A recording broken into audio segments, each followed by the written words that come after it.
Minggu 29 Mei 2022 merupakan hari Minggu Paskah ke-7. Minggu ini didedikasikan pada komunikasi sedunia. Pewartaan Injili diambil dari Injil Yohanes. Dan bukan untuk mereka ini saja aku berdoa, tetapi juga untuk orang-orang yang percaya kepadaku oleh pemberitaan mereka, supaya mereka semua menjadi satu, sama seperti Engkau ya Bapa di dalam aku dan aku di dalam Engkau, agar mereka juga di dalam kita, supaya dunia percaya bahwa Engkaulah yang telah mengutus aku. Dan aku telah memberikan kepada mereka kemuliaan yang Engkau berikan kepadaku, supaya mereka menjadi satu, sama seperti kita adalah satu.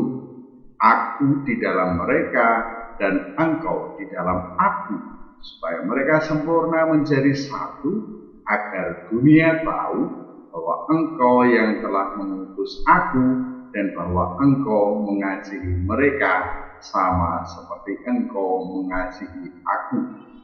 Ya Bapa, aku mau supaya dimanapun aku berada, mereka juga berada bersama-sama dengan aku. Mereka yang telah Engkau berikan kepadaku, agar mereka memandang kemuliaanku yang telah Engkau berikan kepadaku, sebab Engkau telah mengasihi aku sebelum dunia dijadikan. Ya Bapa yang adil, memang dunia tidak mengenal Engkau, tetapi aku mengenal Engkau, dan mereka ini tahu bahwa Engkaulah yang telah mengutus aku.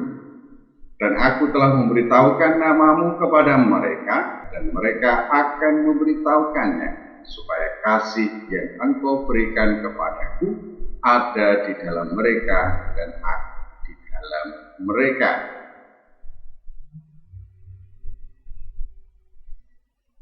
Setiap hari aku ngopi, rata-rata 3-5 gelas setiap harinya. Karena terbiasa, ngopi bagaikan aliran sungai. Hidupku mengalir begitu saja bersama dengan ngopi. Namun saat ini, ngopi menjadi luar biasa. Ngopi muncul tatkala aku merenungkan teks Injil Yohanes pada Minggu Paskah ke-7 ini. Ngopi merupakan tindakan meminum wedang kopi. Tindakan ini tidak sekali teguh. Meminum kopi haruslah sedikit demi sedikit. Dengan demikian akan terasa sungguh kenikmatannya. Perhatianku pada unsur-unsur yang membangun dan menentukan wedang kopi. Setidaknya ada air panas, gula, dan kopi bubuk. Tidak jarang wedang kopi tanpa gula. Tidak jarang pula orang menggunakan air dingin atau dicampur es untuk menikmati kopi. Bagi penikmat kopi, 2 atau 3 unsur pembentuk wedang kopi dengan mudah dikenali. Ada takaran tertentu sesuai dengan selera tiap orang, tetapi biasanya tergantung siapa yang membuatnya. Ngopi muncul terkait dengan gambaran tentang kesatuan. Kopi, gula, dan air panas merupakan 3 unsur yang berdiri sendiri. Namun, tatkala ketiganya dicampurkan akan memiliki nama tersendiri, yakni wedang kopi. Sekali lagi, bagi penikmat kopi seperti saya, ketika unsur pembentuk wedang kopi masih bisa dikenali keberadaannya. Wedang kopi menggambarkan kesatuan ketika unsur menyatu dan menjadi wedang kopi. Meski dengan mudah dikenali, ketika unsur tersebut teramat sulit dipisahkan sebagaimana awal sebelum disatukan. Meski menggambarkan kesatuan, wedang kopi tidaklah sejajar dengan kesatuan sebagaimana dimaksudkan Yesus dalam pewartaan Yohanes. Kesatuan yang dimaksudkan Yesus tentulah tidak menghilangkan individualitas. Kesatuan itu tidak melarutkan individualitas dan tidak menjadikan unsur-unsur menjadi sesuatu yang berbeda secara esensial. Kesatuan umat beriman dengan Yesus tetaplah mempertahankan kemanusiaan secara hakiki. Seorang individu tidak menjadi Allah karena bersatu dengan Yesus. Ia tetaplah seorang manusia, tetapi memiliki kualitas yang berbeda dengan manusia lainnya karena kesatuannya dengan Yesus. Kualitas itu tentulah kualitas yang dimiliki dan dianugerahkan oleh Yesus. Kualitas itu disebut Yesus sebagai kemuliaan dirinya sendiri. Itu dapat diartikan sebagai anugerah hidup ilahi. Kesatuan Yesus dan Bapa menjadi model kesatuan umat manusia dengan Yesus. Kesatuan Yesus dan Bapa tidak menghilangkan individualitas, sehingga tidak dapat dikatakan bahwa Yesus melebur ke dalam Bapa. Yesus dan Bapa adalah satu, tapi keduanya terbedakan. Demikian pula tidak dapat dikatakan bahwa Bapa dan Yesus menyatu dan menjadi suatu substansi baru yang disebut Allah. Realitas ilahi yang dapat direnungkan adalah kesatuan dalam kebersamaan, tidak berdasarkan fungsi, tetapi dalam hal hakikat. Allah adalah kasih pula lah yang menyatukan Bapa dan Yesus. Kebersamaan umat beriman tidaklah sama seperti kebersamaan umat manusia pada umumnya. Umat beriman bersatu dalam kasih kepada Yesus. Ini berbeda dengan kecenderungan untuk memikirkan kebersamaan dan kebersatuan individualistis dengan Yesus. Kecenderungan individualistis teramat sulit mencapai kebersamaan dan kesatuan sebagaimana Bapa dan Yesus. Kehadiran Yesus di dalam setiap umat beriman tidak dengan sendirinya dapat menyatukan umat beriman jika dimengerti secara individualistis. Permenunganku sampai pada hubungan konkret dalam keluargaku. Meski sering terjadi gesekan antar individu dalam keluarga, tetapi kami tetap saling memperhatikan satu sama lain. Ada rasa kebersatuan di dalam setiap individu keluarga kami. Demikianlah aku memahami kebersamaan dan kebersatuan umat beriman dengan Yesus. Antar umat beriman saling memperhatikan dan saling mengasihi sebagaimana Bapa dan Yesus. Itu karena kehadiran Yesus di dalam setiap individu umat beriman menggelorakan kasih. Disabdakan oleh Yesus bahwa kesatuan umat beriman dengan Yesus membawa kebersamaan dan kebersatuan dengan Bapa. Oleh karena Bapa dan Yesus adalah satu. Namun sekali lagi, kebersatuan dengan Yesus dan Bapa ini tidaklah berarti umat beriman menjadi Allah. Kebersamaan umat beriman dengan Yesus dan Bapa berarti bahwa kemanusiaan bergandengan tangan dengan keilahian. Hidup umat beriman dalam rengkuan hidup ilahi. Pewartaan Injil Yohanes merupakan doa Yesus kepada Bapa bagi umat beriman. Dikatakan Yesus bahwa ia berdoa, bukan untuk mereka ini saja aku berdoa, tetapi juga untuk orang-orang yang percaya kepadaku oleh pemberitaan mereka. Itu berarti bahwa Yesus berdoa bagi umat beriman. Dalam doa Yesus itu setidaknya aku dapati satu hal, bahwa Yesus mengendaki umat beriman senantiasa bersatu. Satu hal lagi aku yakini, bahwa kesatuan itu merupakan kesatuan dengan Bapa berkat kesatuan dengan Yesus.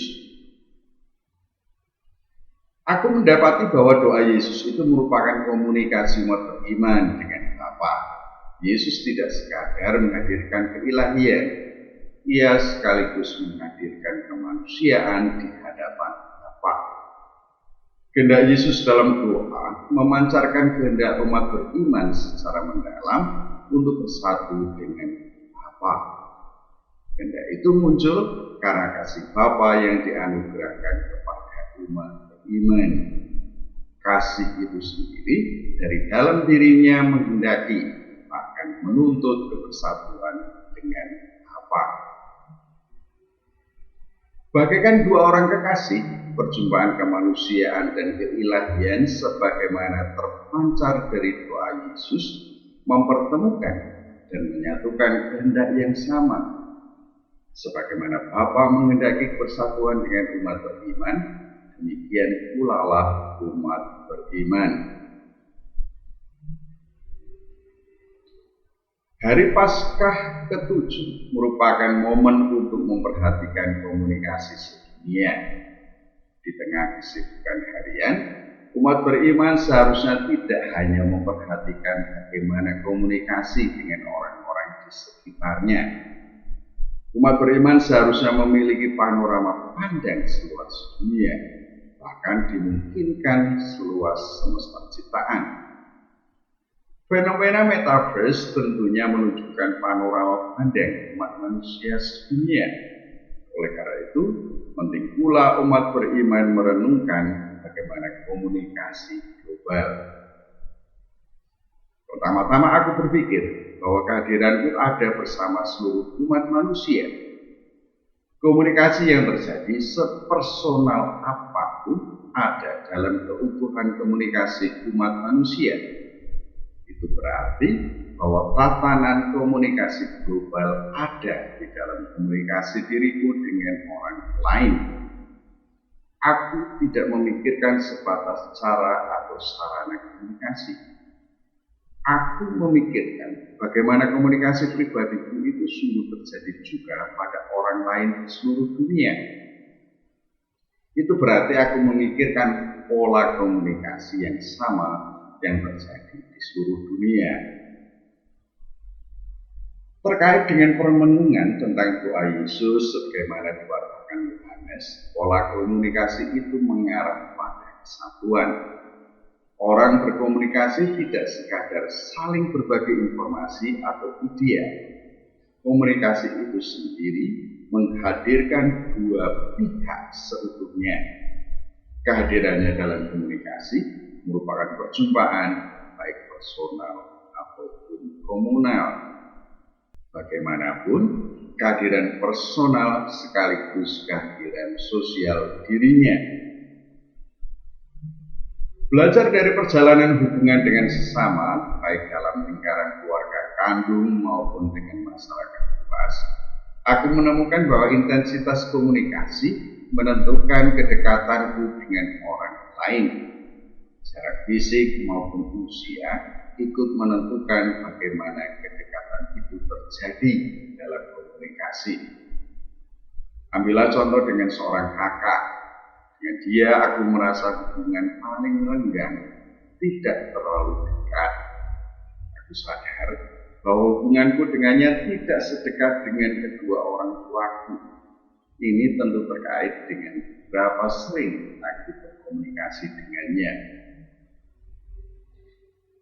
Mengingat intensitas komunikasi menentukan kedekatan dengan antar pribadi, aku berpikir bahwa komunitas umat beriman sangat perlu meningkatkan pertemuan. Meski pertemuan secara fisik tetap penting, situasi hidup menuntut berbagai bentuk komunikasi yang berbeda. Kemajuan teknologi telah memungkinkan pertemuan komunal secara daring. Ini sudah terjadi tentunya selama masa pandemi. Yang penting direnungkan, aku rasa, adalah rasa kesatuan di antara umat beriman. Pembicaraan di tengah umat beriman tentu saja menyangkut banyak hal.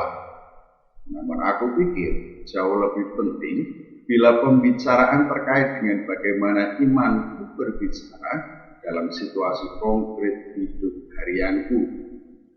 Ambillah contoh bagaimana umat beriman secara konkret mau memperhatikan gejala sampah makanan, baik secara pribadi, dalam keluarga, dan bersama satu komunitas umat beriman menangani masalah sampah makanan ini. Apakah ada yang memperhatikan masalah sampah makanan ini? Mendasarkan diri pada pewartaan Yohanes, aku yakin bahwa Yesus senantiasa mendoakan umat iman kepada Bapa. Tidak ada seorang pun dari paguyuban umat beriman yang terlepas dari kasih Yesus ini. Tidak ada seorang pun yang dibiarkan terlepas dari kesatuan umat beriman. Yesus tidak akan membiarkan seorang pun tersesat. Apakah Anda yakin? Sampai jumpa.